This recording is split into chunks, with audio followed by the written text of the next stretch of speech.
Olá pessoal, tudo bom? Você que está em casa, aí dando aquela atenção às nossas aulas, tá certo? Então hoje a gente vai falar de um assunto muito importante. Era um assunto que antigamente a gente dizia assim, não é muito relevante para o Enem, mas hoje a gente já não pode ter essa visão. Porque o Enem tem sido ultimamente uma caixinha de surpresa. Alguém me pergunta assim, professor, tabela periódica cai no Enem? Olha, eu digo, cai.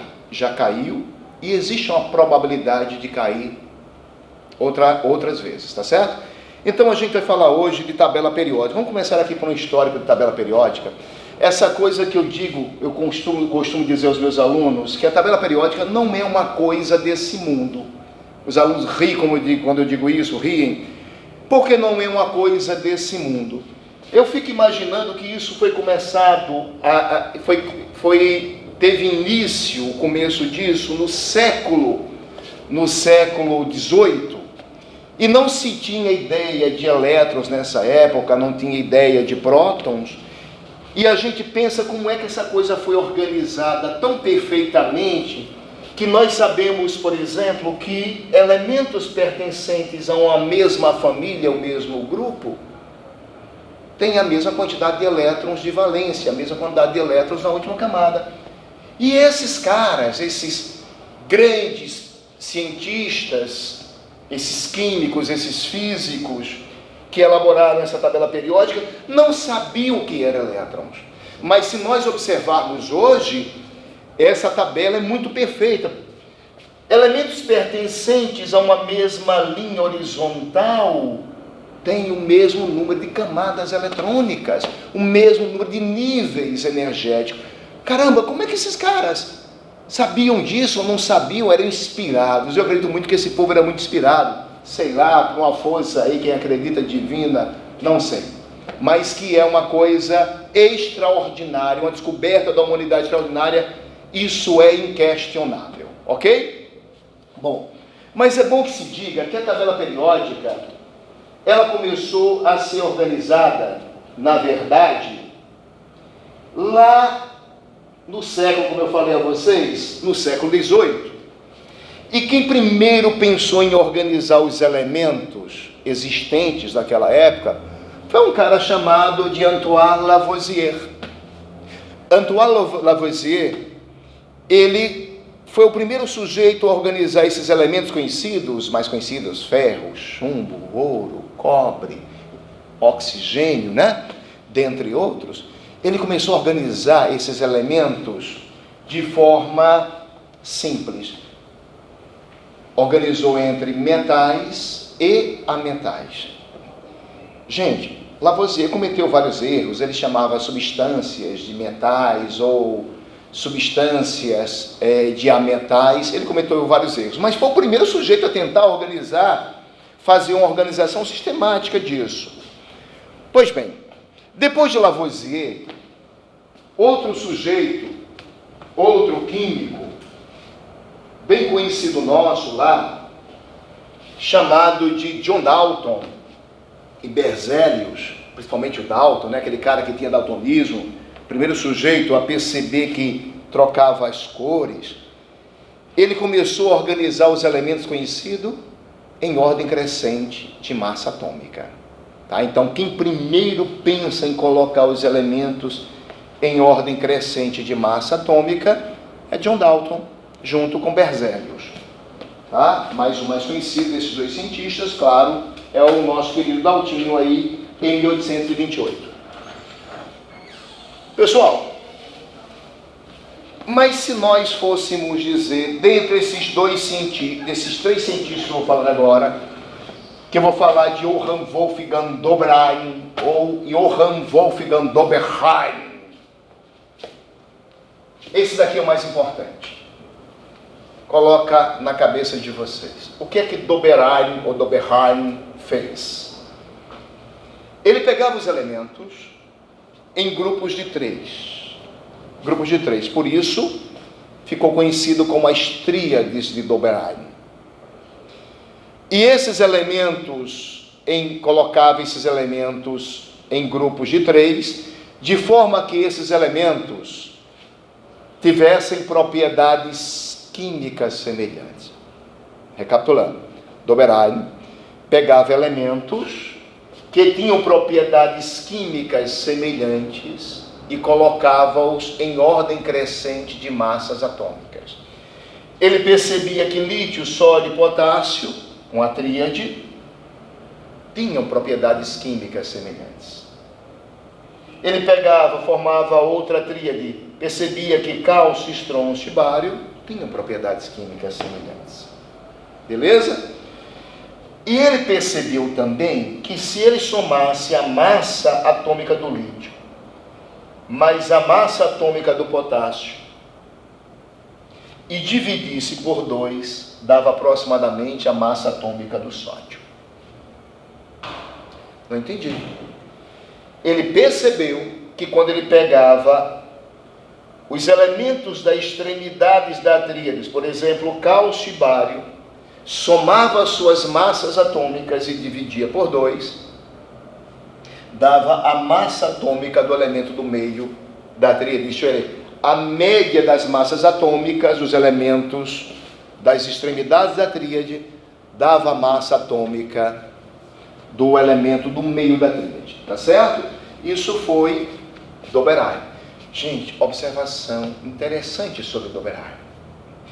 Doberein vai para o outro mundo, morre, desencarna, mas é interessante que, se nós percebermos, por exemplo, se pegarmos uma propriedade periódica, o raio atômico do estrôncio, que é do meio da tríade, é aproximadamente igual à soma do raio atômico do cálcio, mais o raio atômico do bário dividido por 2. Se nós pegarmos o ponto de fusão do cálcio mais o ponto de fusão do bário dividido por 2, dá aproximadamente o ponto de fusão do estrôncio do meio da tríade. Então, isso era Doberein, tá certo? Ficou conhecido como as tríades de Doberein. Beleza. Bom, depois de Doberein, aparece um cara chamado Kekulé. Kekulé foi o primeiro sujeito, pessoal, a falar de valência, tá? Sobre a ideia de valência. Eu fico imaginando como é que esses caras falavam de valência, veja, no século XIX, se ele não tinha noção de elétrons, não tinha noção de camadas, mas ele já falava de valência, falava que o carbono era tetravalente, tá? Então esses caras eram extremamente inspirados. A gente, eu pelo menos acredito piamente nisso. Depois de Kekulé, aparece um cara chamado de Alexandre de Courtois, 1862. O que Alexandre de Courtois fazia? Esse sujeito francês, ele colocava, deixa eu pegar aqui um nosso recipientezinho de álcool 70, Courtois colocava os elementos em ordem crescente de massas atômicas. Por exemplo, o hidrogênio tem maior massa, aí depois hidrogênio, lítio. E à medida que ele ia colocando esses elementos em volta de um cilindro, que ficou conhecido como parafuso telúrico de Courtois, ele colocava os elementos em ordem crescente de massa atômica, tendo cuidado para que, à medida que eles fossem colocados em volta desse parafuso imaginário, em uma mesma linha vertical, ficassem elementos com propriedades químicas semelhantes. Tá bom? Então, parafuso telúrico de Courtois, como é que seria? Colocava os elementos em ordem crescente de massas atômicas, sempre de massa, hein, gente? Em torno de um cilindro imaginário, de forma que numa mesma linha vertical ficassem elementos com propriedades químicas semelhantes, mais químicas do que físicas semelhantes. Tá bom? Também importante, hein, gente, lembrar do parafuso telúrico de Courtois. Depois de Courtois, aparece um sujeito, John Newlands. John Newlands Esse cara era um pouco esquisito, eu andei lendo sobre ele, porque ele era químico e músico ao mesmo tempo. Johnny Lenz dizia que as notas musicais e os elementos tinham relações íntimas. O que é que Courtois fez? Courtois colocou os elementos em ordem crescente de massas atômicas em grupos de 7. Colocou os elementos em ordem crescente de massas atômicas. Gente, sempre massas atômicas, tá? Em grupos de 7. De forma que, se você contasse a cada 8 elementos, as propriedades químicas se repetiam como se repetem as notas musicais. Por exemplo, se você pegasse aqui e saísse do lítio, e contasse 8 elementos depois do lítio, a partir do lítio, 1, 2, 3, 4, 5, 6, 7, 8. O 8º elemento seria o sódio. Sódio e lítio têm propriedades químicas semelhantes. Se repetem as propriedades como se repetem as notas musicais. Se você dissesse aqui que aqui seria o dó, aí seria dó, ré, mi, fá, sol, lá, si, dó, dó, dó, propriedades químicas semelhantes. Ficou conhecido como lei, tá, das oitavas, lei das oitavas de Johnny Lenz. Bom, esse cara ele caiu um pouco em desgraça, porque quando ele foi apresentar esse trabalho da lei das oitavas de Johnny Lenz, ele foi literalmente vaiado na apresentação, e as pessoas, os cientistas da época, viraram as costas para ele, e ele caiu em desgraça. Só que após a sua morte, ele ganhou um prêmio em memória, porque ele teve essa sensibilidade de perceber que para os primeiros elementos da tabela periódica, hoje conhecidos, tá certo? A tabela periódica conhecida, as propriedades se repetem como se repetem as notas musicais. A lei das oitavas de Johnny Lenz, hoje a gente pode até descartar, só serve para os elementos de massas atômicas muito pequenas, ok? Bom, depois de Johnny Lenz, tem Lothar Meyer, vou passar porque ele fez bem parecido com o mais famoso dentre eles. Esse sujeito, Dmitri Ivanovich Mendeleev. Gente, estamos no século XIX, 1869. Mendeleev, o 17º filho de Maria Mendeleeva, nasceu na Sibéria e era o filho diferente de Maria Mendeleeva. Ele era o mais inteligente. A mãe, percebendo a perspicácia desse menino, a inteligência, a capacidade de logicar de Dmitri Ivanovich Mendeleev, esse garoto que nasceu na Sibéria num frio imenso, a mãe, quando cai em desgraça após a morte do pai, resolve levá-lo para São Petersburgo, capital da antiga União Soviética, e caminha mais de 1000 quilômetros com o filho no frio imenso. E depois dessa caminhada, depois de caminhar mais de 1000 quilômetros, chega em São Petersburgo, matricula Mendeleev na universidade, e poucos dias depois ela morre. E diz ao filho: filho, procure a resposta da vida em 2 coisas, em Deus e na ciência. Esse cara era notável. Esse sujeito de aparência esquisita, parece Merlin. Dizem que ele não gostava muito de tomar banho, tá? Não cortava cabelo, não fazia barba.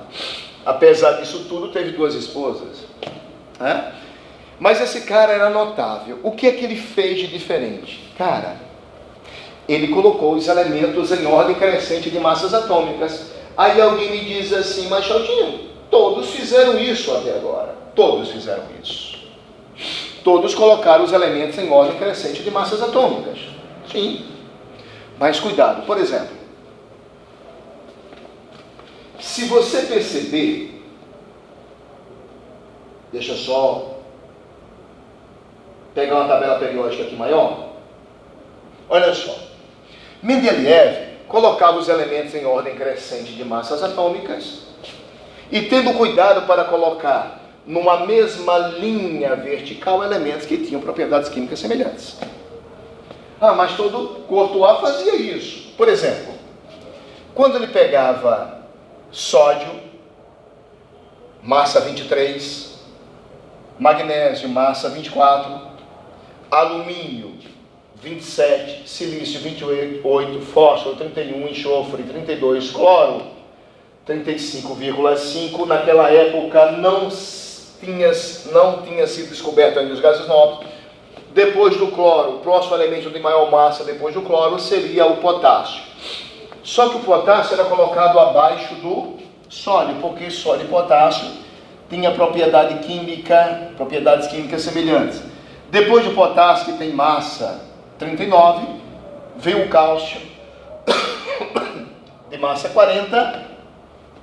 Bom, esquecendo aqui os elementos de transição, depois do cálcio, o próximo elemento conhecido à época era o arsênio.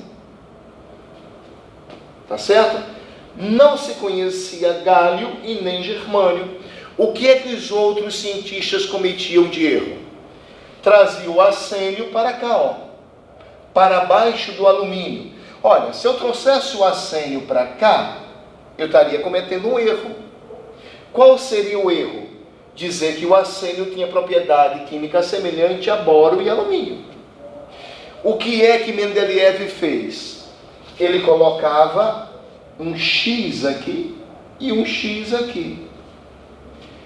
E ele dizia que esse elemento X existia na natureza, só que ainda não tinha sido descoberto.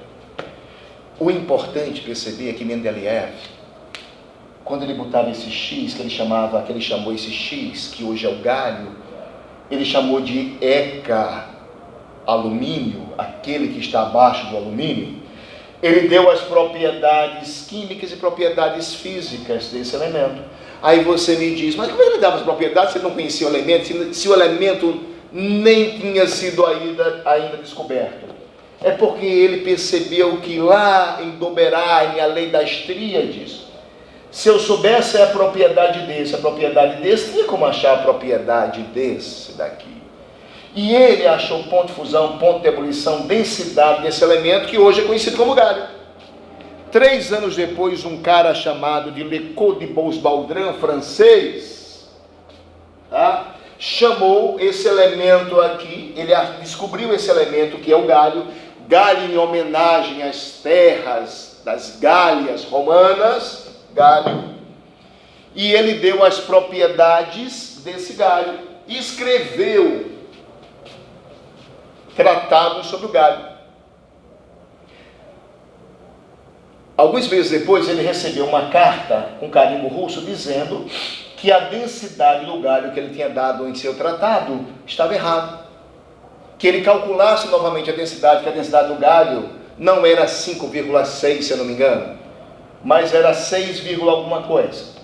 Então, quando ele percebeu que a carta russa era de Mendeleev, ele foi comprovar que a carta tinha razão. Como é que Mendeleev sabia disso se nem conhecia o elemento?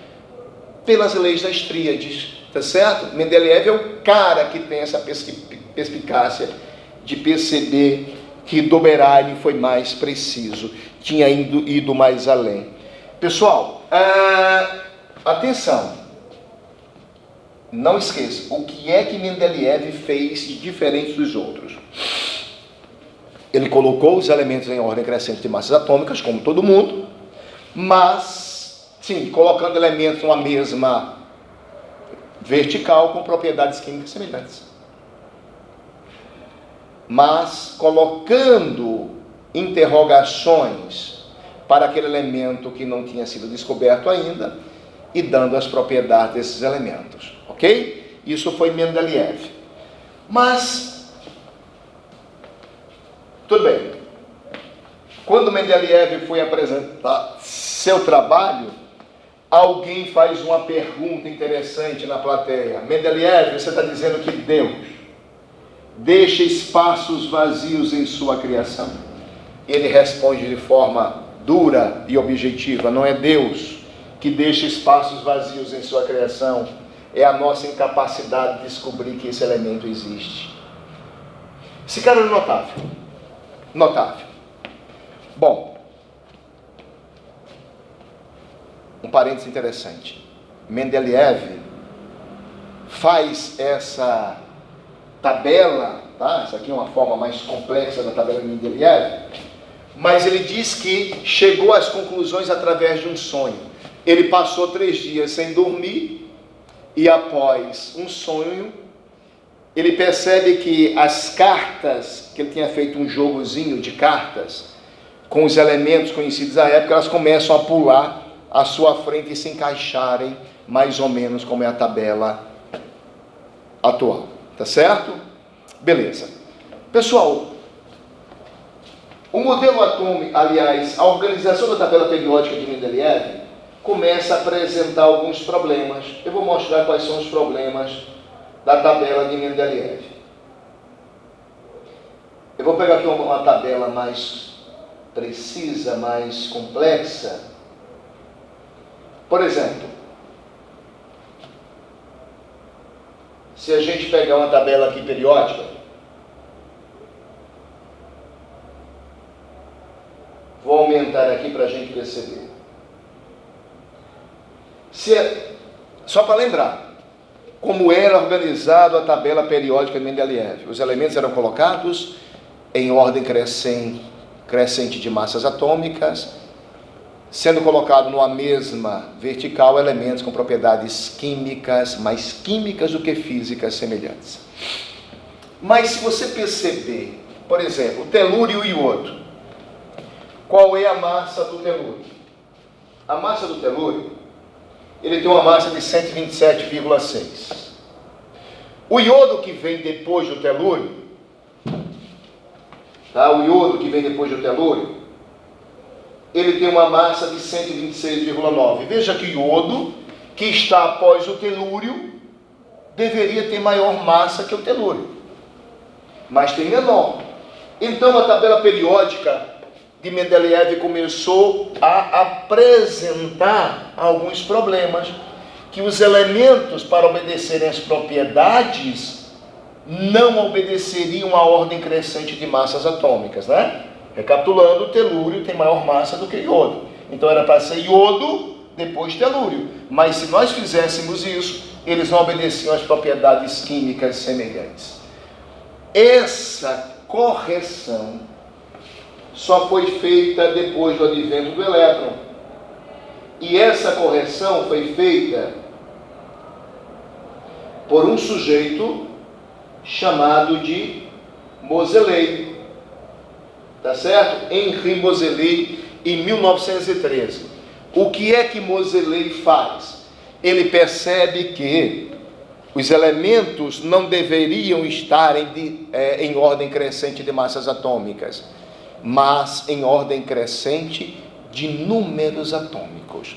Então a tabela periódica hoje, claro que alguns cientistas contribuíram bastante, além desses dois, tá? com o tempo, colocando aí os transurânicos, e aí vai.